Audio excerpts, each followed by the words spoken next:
Bigyan natin ngayon ng opinion reaction itong post ng The Political Blogger. Title is Representative Joel Chua's Twisted Logic. Baluktot na pag-iisip o dahilan, rason tungkol sa mga overpriced na barangay halls sa kanyang distrito na naging viral yung mga videos pinagiba ni Mayor Isko Moreno. Okay. The ridiculously stupid justification given by Manila's 3rd District Representative Chua for building an outrageously overpriced barangay hall on a sidewalk betrays either his ignorance of the law or plain what are we in power for mentality. Lumalabas 19 million yung nagastos. Kaya lang ang cost estimate ng DPWH is only 1.9 million yung ganong istruktura. Yung manipis na mataas na barangay hall. Grabe. Okay. As a lawyer, ito, post ni Political Blogger, binabasa ko lang. Ang ganda ng kanilang presentation. Salamat, The Political Blogger. As a lawyer, Chua knows that sidewalks, as well as roads and public plazas, are intended for public use, and any occupation and use by the government or private individuals is illegal. Very clear. Sidewalk nga ilang meters lang ang anong tawag doon, yung wide, tapos ang taas. Ay nako. Sidewalk, papatayuan mo ng building. Illegal talaga. So, anong rason ng kongresista na abogado pa naman? So, dito, sinight ni Political Blogger ang mga batas na mga ano. Okay, may mga decision pa sa Supreme Court.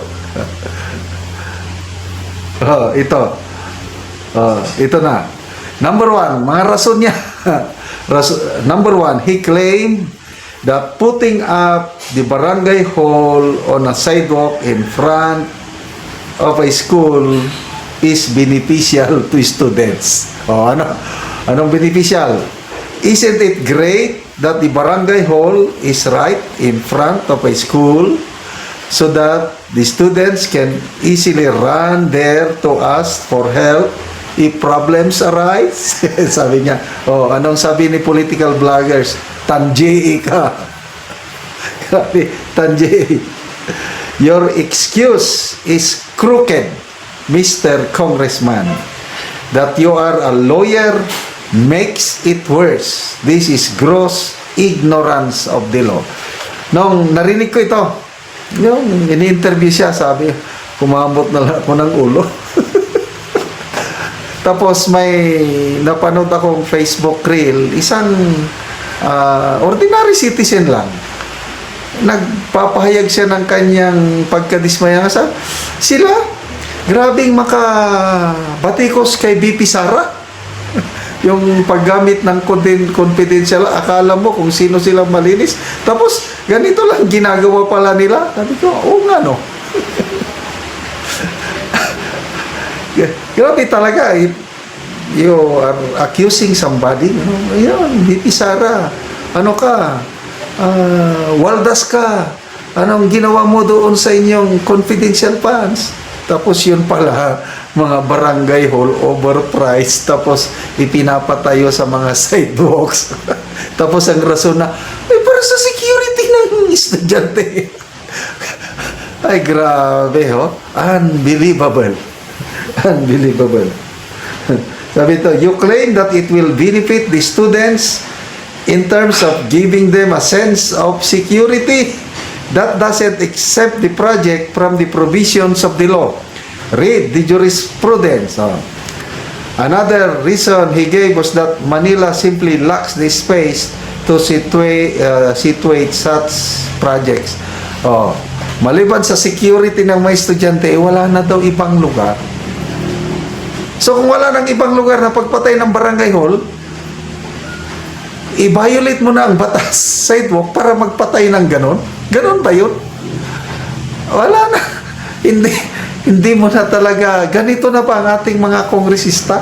Grabe. Again, your logic is distorted. Your reasoning is flawed. Yan. But your biggest crime is approving the appropriation and disbursement of public funds for the construction of the barangay halls. Talagang hindi ko na ma-imagine kung anong klaseng mambabatas meron tayo ngayon.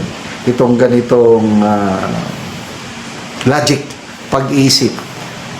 Grabe, parang santo maka-accuse kay BP Sara. Ito pala, may mga ganyan silang mga proyekto. Magpasalamat tayo kay Yorme, Mayor Isko.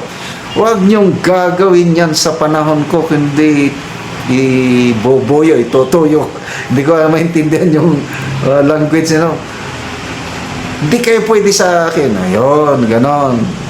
Salamat, Yorme, at nabuking sila. Ilan pang barangay halls kayo na ganon? Mga 2 o 3 ata ang giniba eh. I don't know how many. Okay, magbasa tayo sa mga comments. Eric Socrates, sabi niya, abogago. Let's call him that. Romel Lazarte, this merit a Senate investigation. Tama. Para patas.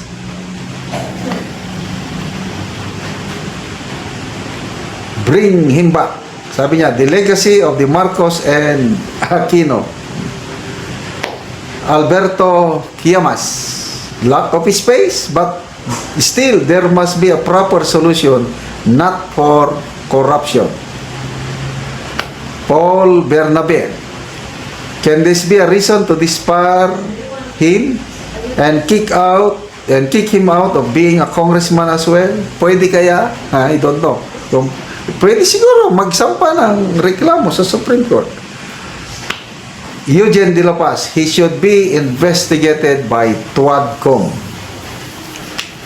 Odlayer Ebaram, or our money in the pockets plus pasikat and politics.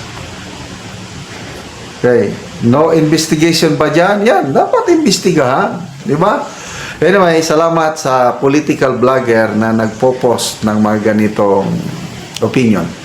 Salamat mga kaibigan sa inyong pagsubaybay sa ating channel.